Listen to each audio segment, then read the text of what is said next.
It is a very unique opportunity, I think, for me to meet you again in Bombay when you are all leaving this country,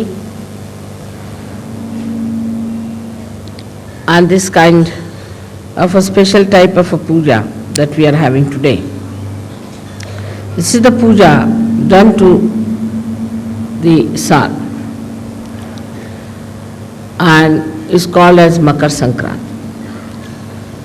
Makar is the tropic of Capricorn. Capricorn is Makar. So now the sun is moving from the tropic of Capricorn towards the tropic of Cancer. And it's always a fixed date because it has something to do with the sun. This is the only date which is fixed in Indian calendar because they have to deal with the sun. But this time I don't know why, what has happened that they have put it on the 15th of this month. It's always the 14th. Now, today is they are changing. I would say that the seasons are going to be changed. We've got 6 months when this sun moves towards the southern hemisphere and makes it warm. And when it comes to the northern hemisphere from tomorrow. So today is the last day, which we say that is the day which is the coldest day, according to Indian understanding. After this, the heat will start growing, and we can do anything that is auspicious, any auspicious things can be done after this puja is over during the summertime. Though it's very hot in summer, still people want the sun to rule us and to give us warmth because of him only all the fields and all the vegetables, all the fruits, everything grows. And that's why when the 6 months the sun is not here, we call it as Sankrant, meaning a calamity in a way. That is when, of course, in the European countries or say in England, America, it is a calamity at that time when the sun is not there. But even here, it is regarded as a time, today is the day that the end of the Sankrant, means the end of the calamity is over. And they give something sweet to eat, which is also mixed with sesame seeds. Because sesame seed is heat giving, so today being the hottest day, coldest day, they want to give sesame seed, also want you to retain the heat and to adjust yourself to the heat that's coming up. This is all thought of in a way, in a very gross level, on a very gross level, that we should keep the people warm enough. Also it is said that the warmth of love should be expressed at this time for people because it's the coldest day. So they say that we give you this special thing for you to say something sweet, that is god god bola, means you say something sweet to us. And the people who live in warm countries are sweeter people than the people who live in colder places, because the nature is rather very unkind to them. I don't blame them for their temperament, because the nature is so unkind. In India you can live anywhere. You can live under a tree, you can live in a forest, anywhere you can live quite happily, as long as there is water to drink and water to bathe. And there's not such a problem as we have to face in the other parts of the world, where if you have to go out of the house, you take about 15-20 minutes to dress yourself up. Here you just can walk out of the house, you can keep your houses open during the summertime, and there's no problem of any kind as far as the nature is concerned. Nature becomes very kind during summertime here because the trees are lush and lot of greenery. People feel very happy during that time, and all the activity becomes more with the sun's energy. But in the West, as you have seen, that the sun is much less. Because of that, people keep moved to their houses to artificial heating or other heatings, and the doors are closed, the hearts are closed, and it's difficult for them to communicate with other people. As you go down south more, in your countries also, you'll find people are warmer, simpler, very hospitable. With the sun, you get the heart, which is very open heart and a kind of a inviting heart. Now, if you see on the Sahaja Yoga style, the sun line is the right side and the moon is the left side. On the moon line, one can desire but cannot act. Apart from that, on the moon line, if you go too far, it can be destructive. Because if you sit in the house doing nothing, and also these days there's unemployment, say for example, no work, then you start thinking too much.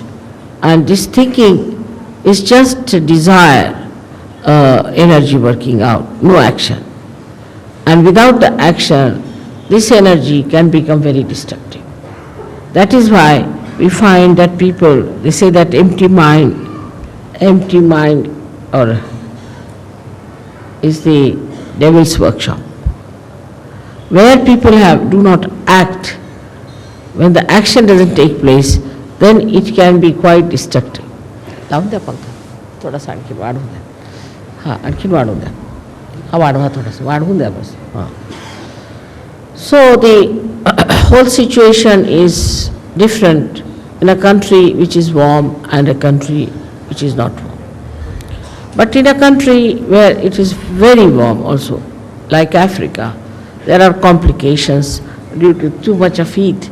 Like we have the topic of, the equator passing through, and it heats up that area so much that it becomes full of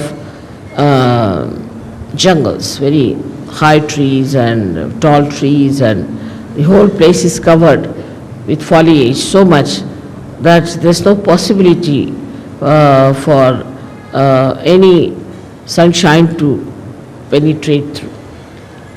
And it's quite dark, it's full of darkness. So that extreme also comes in the same category as the extreme of the cold season. Now such people live there, and they naturally, because the sun is less, so they do not grow much, and they can be primitive people, and they can be quite aggressive, like they learn things from the animals, and they could be quite aggressive. So the balance has to be struck, and the balance is that we should desire and act. But the trouble is, in human atmosphere, there is a division of labor, I think. That one part of the country is thinking, another part of the country is acting. Under these circumstances, nothing will work out. So, a balance has to be struck where you have the Sushumna working out. Now, the Sushumna Nadi is the one where one would say is the equator. Is not equator, but is the axis of the Mother Earth. The axis of the Mother Earth is the Sushumna, and that has to act. And when it comes to that axis, it is the one that balances. Actually, there is nothing like a big pole inside the Mother Earth, which we can call it as an axis. There's nothing that is material inside the Mother Earth. that we can call it as an axis, but it's the energy force which acts in such a manner that the earth moves with such tremendous speed. When the cosmos is all spread out so much, it not only moves, but it creates day and night for us, so that daytime we can work and nighttime we can sleep to give us a balance. Only also it moves in such a manner around the sun that half of the countries get the sun during the summertime and half of them get it during the winter time. That's the axis that acts and works out everything. Apart from that, this axis keeps all the distances necessary from other planets and other moving bodies in the cosmos. This axis is the intelligence of the Mother Earth. It is not only the intelligence, but it is the fragrance, and apart from it is the Sushumna Nadi, we can say, of the Mother Earth. Now, through this axis only, all these Swayambhus and all these great happenings of earthquakes and all that takes place. This axis is the one which moves. It's an energy. We can call it axis as the energy. Moves the lava into different directions and pierces through different areas to create earthquakes and also to have ज्वालामुखी लगा English में volcanoes. And all these things happen because the axis has sense what is to be done. This axis is the one that loves us. Because of this axis, we have seasons. The seasons are created beautifully to give us different varieties of food and varieties of things. The heat of the Mother Earth, if it is lost, then we'll have nothing on this earth. It will be all frozen and there will be all snow and we'll have no food, nothing, and it will be like moon living here. Now it is being specially created. First, the Mother Earth, when it was created through the heat of the sun. So we can say that the sun is the father of the Mother Earth. Then she was brought very close to the moon. So it cooled down, absolutely it cooled down, it was all snow. Then it was brought closer to the sun and moved at a point where life could start working. And that's how the whole thing was organized beautifully to make life grow in that area. When the life started growing, gradually we know that how the carbon was formed. Now the carbon is formed by the same axis because there's heat in the axis, the energy of heat that converts the plants into carbon. Now this carbon is later on forms the basis for you can say for the production of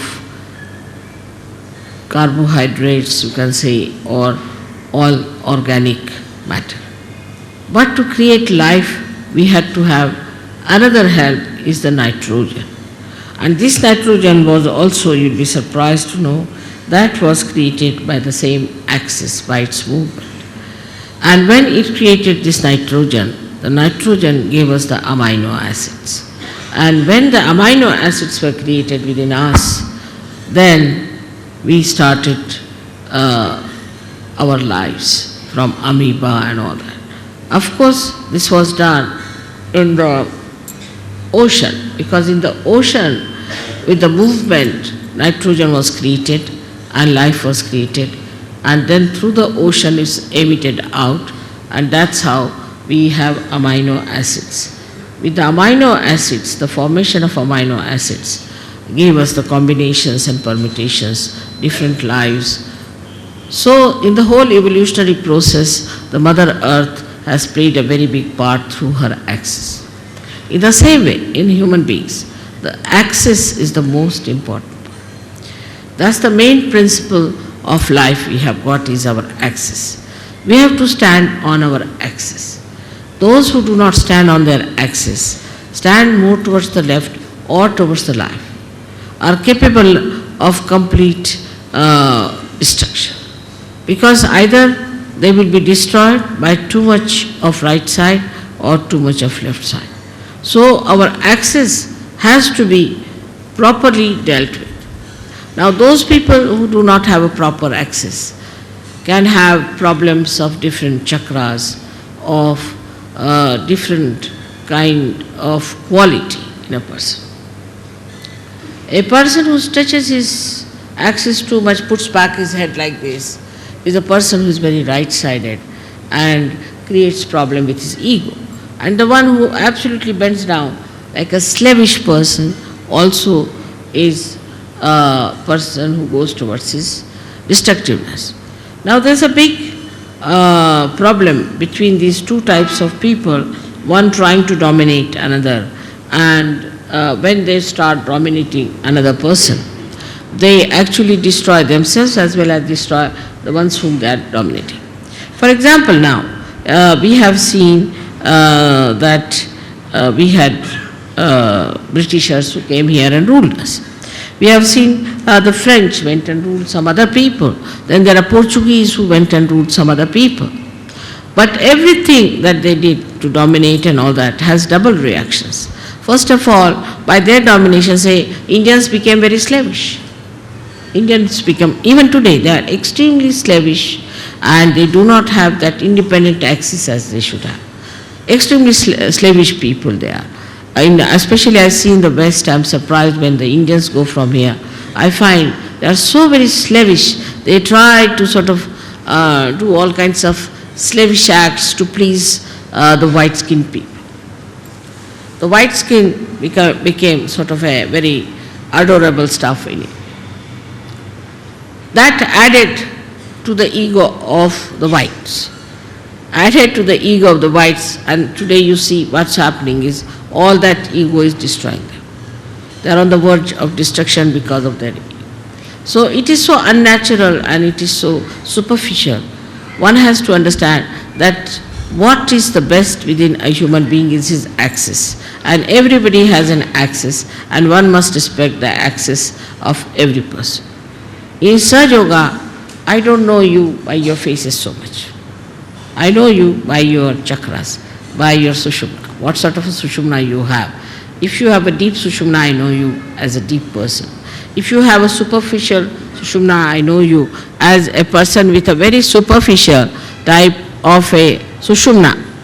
And even if you make up something by sort of being very nice or good or talking about Sahaja Yoga or knowing too much about Sahaja Yoga and saying things which will baffle normally anyone as if you are masters of Sahaja Yoga, I know how deep you are.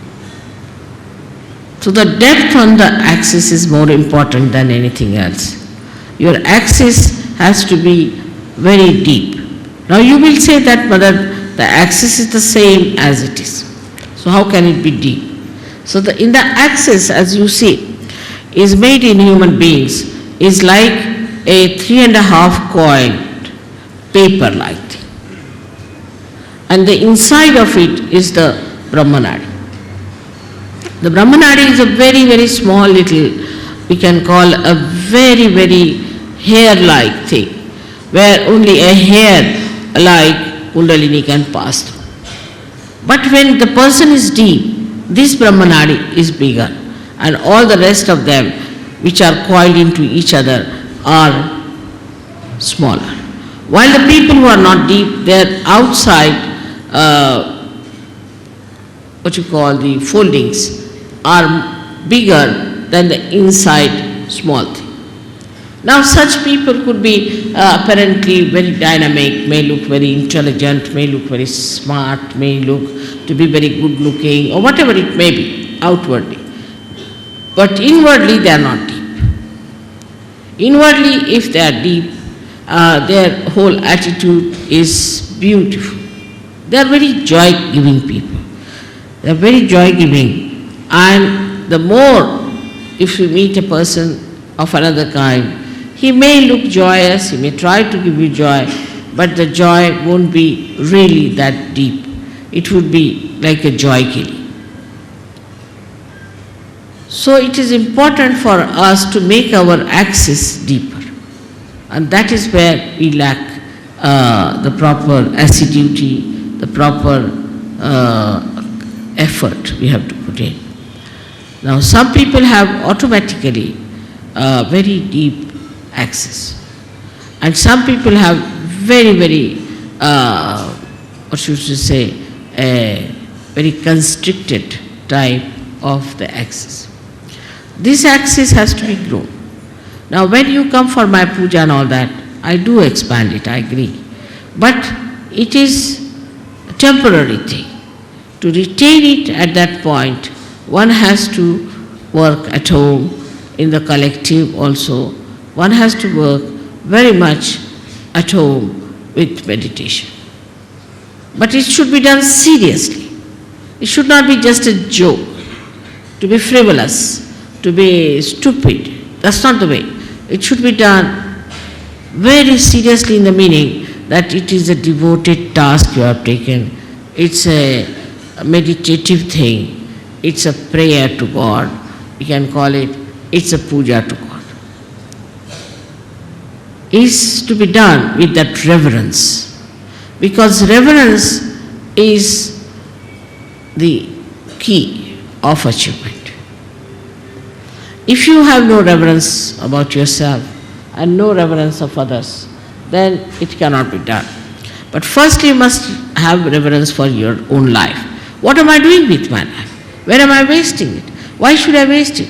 Why should I be deep? After all, there must be some purpose of my life. Am I serving my purpose? Am I doing that? All these things, if they pop into your head, then you will understand it's very easy to fight out your ego. Because normally on small things people fight. I have seen that in Sahaja Yoga also people fight on things like, it's so useless, absolutely useless. To me it sounds stupid to even mention the way people fight over small things and quarrel. But a deep person, even if he doesn't speak much, even if he doesn't show off much, even if he doesn't sit in the front line, he expresses himself through his depth, because I can work out better through that. So to develop this, one must meditate. Important thing is to meditate. Every day, every day, every day. You may not eat your food one day, you may not sleep one day, you may not go to your office one day, you may not do anything that you are doing every day, but you must meditate every day. That's an important point to develop the central constricted part into a bigger area. Now, when that happens, that you start developing it, the first thing you will notice about yourself, that you do not care for any comfort. You're not bothered about any material thing. Whatever it is, you are above it. You just don't bother your head. Let it be. You just don't want to put your neck into a thing where you do not belong. You just get out of it and you think that, oh God, this is too much for me. I just don't care for it. So your whole attention now moves inward. When the attention starts moving inward, then it expands more. This is the inner part, which is called as the Brahmanadi, and starts expanding and expanding. Now, in small things also, say for example, if I have not mentioned somebody and mentioned somebody else, then they feel, oh, why didn't mother mention my name? It's too small a thing that it doesn't matter. As long as you have a deep axis, you are with me, I am with you, absolutely one with each other. But These outward things are, oh, she gave a nice sari to another one, she never gave us a sari, she didn't do this, didn't do that. All those things, if it comes to your head, that means absolutely is true that there is something lacking within you. Or if you try to complain, oh, I went there, I had to go by a bus and I had to stand on this thing, that shows that you are not comforted. This widening comforts you. That's the comforting thing. And that really makes you feel so comfortable in any circumstance, in any position, in any lifestyle. And you do not want to have any other comfort. And this one has to develop through meditative effort. Secondly is, we have to know that Sahaja Yoga as it is today is a collective happening. I find, especially among Indian men, they never do any work with their hands, which is a wrong thing. Because they don't use their hands at all, their collectivity is poor, very poor. Indians have the worst collectivity. If you have an ashram, I don't know why should we build an ashram, nobody is going to stay there. They want to have their own houses, their own families, their own children. They are the worst of all for collectivity. The reason is Indian men never do any work with their hands. They cannot nail one nail. There are many like that. Leave alone repairing anything. They will stand with their hands on their hips and would just tell work to other people. See, there's a Marathi saying, very interesting, untavarun sheळ्या हाकणे. That is to sit on a camel and to drive the goats. So that is very typical of Indian men. They cannot repair anything, they cannot do anything now. If supposing somebody is spreading something, they'll just stand like this, watch. They'll never put their hands to it. So for every Sahaja Yogi, it is important what we call as Sramadan. They have to do some Sramadan. Sramadan means the giving of some labor. And that is what we lack. That even if it comes to that, you better clean your house. You better clean outside of your house. Try to put some garden around your house. Try to paint your house. Do some sort of a work with your hand, which even if you don't have anything, you can even brush your hair or something like that. Whatever you think is the easiest you can start with, because I don't think people even do that. Even they don't shave themselves, they get a person to shave them. I mean, absolutely lazy lumps as that.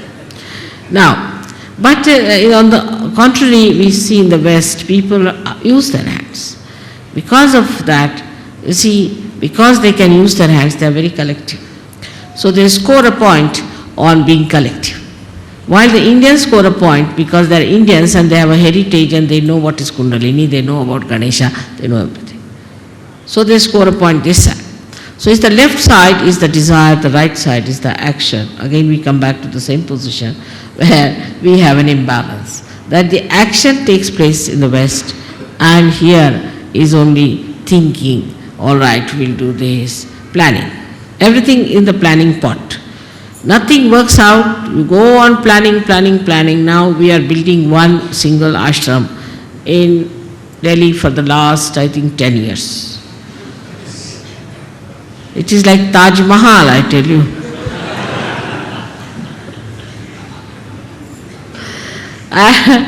It's so difficult, you see, to understand why they have taken so much time, and it's not a very big place, nothing. But it is not only the Sahaja Yogis, but other factors also. Because everybody is like that. Everything is postponed. Everything is to be done tomorrow. We'll do tomorrow. Then one person will come, another person won't come. Like we used to have in the school, we would get a sum like that or something to solve. That see, there are one house was built. 3 persons came to work and 1 ran away. Then 2 persons came to work and 1 stayed and 2 ran away. and then 5 persons came to work and 2 persons ran away. So when will the house be finished? Never. With such runaways, it can never be finished. It's like that. So this is where we lack collectivity. I was saying that all Indians must find out some place where they could go and plant something. Get hold of some sort of a place where they could go and plant some nice banyan trees, water it together, work it out together. Now the Indian women are that way better. They do a lot of work as far as the cooking is concerned and all that. But the other part is missing. The other part is intelligence. The other part is to think. Now, if all the time what they are thinking, oh, my husband likes this, I must cook this for him. And now, if the husband has to have, say, a lemon with his food, now there's no lemon in the house, this woman would run up and down all over the place to get the lemon for the husband, but otherwise he will not eat the food. Doesn't matter, once in a while if he doesn't eat, it's all right. But the women will try, because you see, they must keep they understand one thing, that you must keep their palate all right, then they are quite sensible in India. Because here, they are real tigers, all the husbands are like tigers. So you have to keep them feeding, otherwise you see, God knows when the tiger will jump on you. The other way around, in England or America I have seen, the husbands are just like goats and the women are like tigers.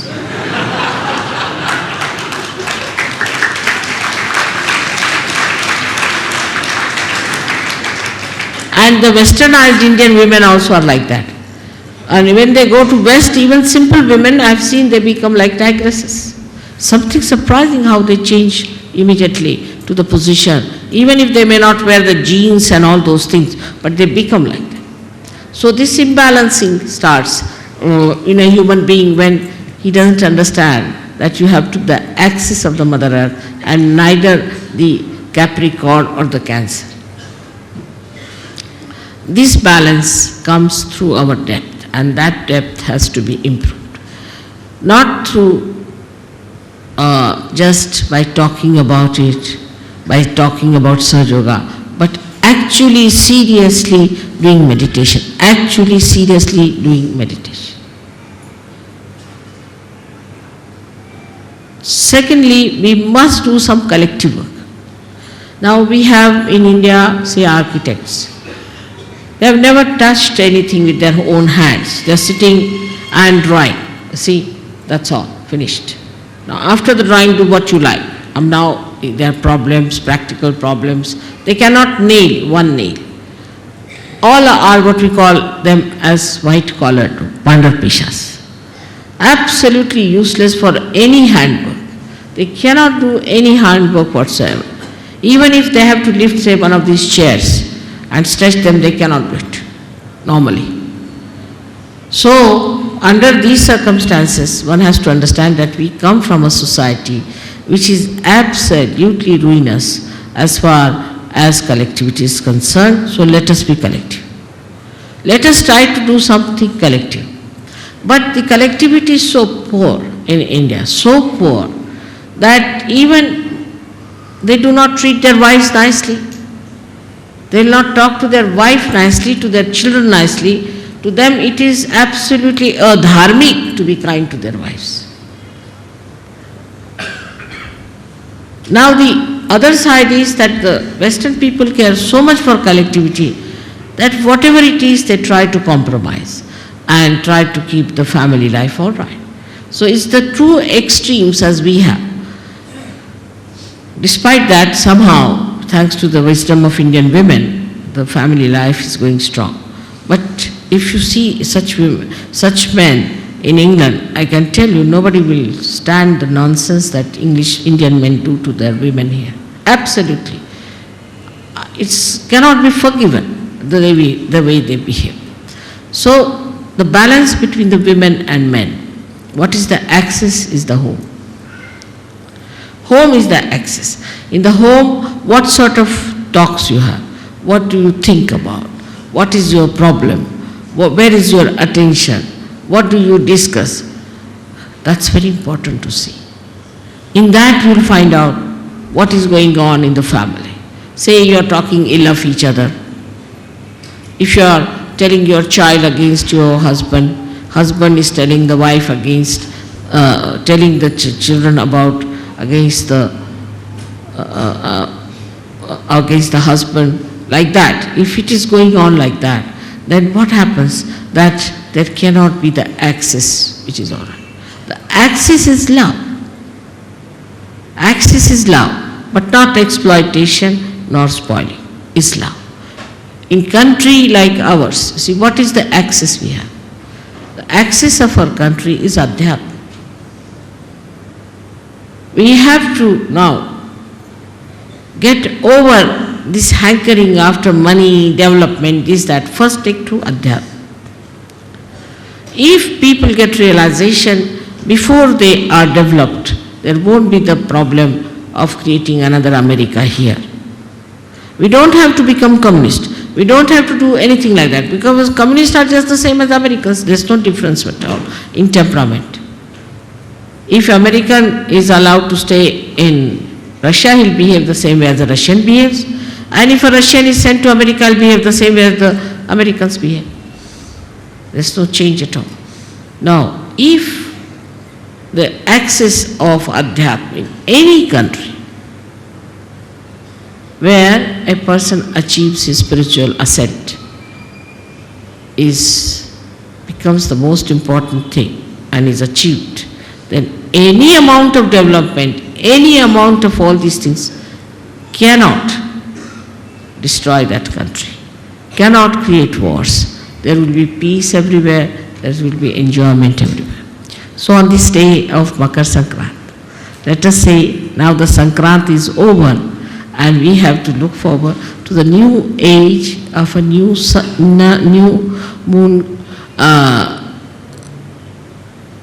blessing us, and the great sun coming over to give us all the energy we need to celebrate the advent of the golden age of Sajo. May God bless.